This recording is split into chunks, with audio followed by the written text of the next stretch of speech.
लगता है, लेकिन गलतियों को आदत ना बनाए। आदत कैसे कि घर पे गए, बीवी को मार रहे हैं, बच्चों को मार रहे हैं, या पत्नी अपने पति को गाली दे रही है, फिर संगति में आई, संगति में आने के बाद पूरे दिन उसने सुना, फिर घर पे गई, फिर गाली, फिर लड़ाई, फिर झगड़ा, तो ये आदत है।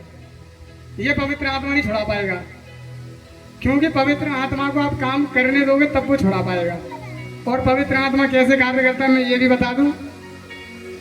आज आप लोगों ने यहाँ से सुना और सीखा, तो घर जाकर, जैसे मैं बार बार कहता हूँ कि कुमकुम भाग्य और ससुराल सिमर का जब ऐसे नाटक देखोगे तो कुछ जीवन में नहीं हो सकता है, क्योंकि उनमें क्या दिखाया जाता है।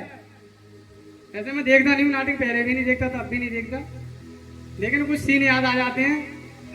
बहन तो जीजा के खिलाफ प्लानिंग कर रही है, जीजा साड़ी के खिलाफ प्लानिंग कर रहा है, और भाई भाई के खिलाफ प्लानिंग कर रहा है, और जो नंद है वो अपनी भाभी के खिलाफ प्लानिंग कर रही है। तो जब पूरे दिन आपने क्या देखा, गलत चीजें, अंदर क्या गया, गलत बातें।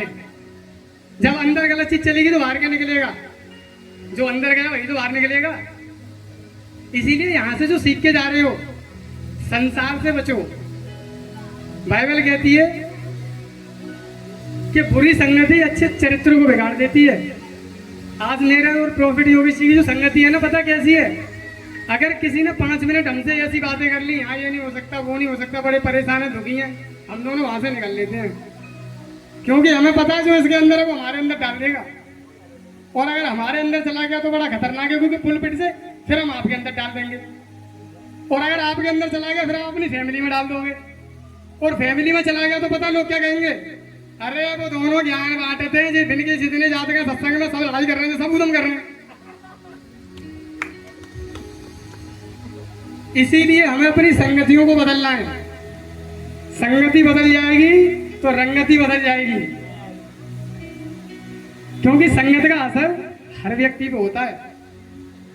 ऐसा कोई नहीं जो अपनी गलत संगति में रह के रात और दिन परमेश्वर के भजन गाए और अगर गलत संगति में बैठे तो उसके जीवन में उसका असर ना हो, ऐसा हो नहीं सकता।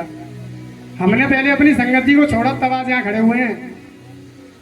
और अगर आप लोग संगति को छोड़ दोगे ना, आप ही यहाँ खड़े हो सकते हो, कोई बड़ी बात नहीं है। इसीलिए मेरा सबसे ये कहना है कि यहाँ से जो सीख के जा रहे हो, हमने एक ग्रुप बनाया है YZ के फैमिली मिनिस्ट्री। उस ग्रुप में सुबह शाम देखो क्या डाला जा रहा है, तो क्या होगा, जब सुबह आप उसे खोल कर देखोगे तो आपको वचन दिखेगा। जब वचन दिखेगा तो वचन आपके अंदर जाएगा, जब वचन अंदर जाएगा तो वचन बाहर निकलेगा। वो ग्रुप इसीलिए तो है।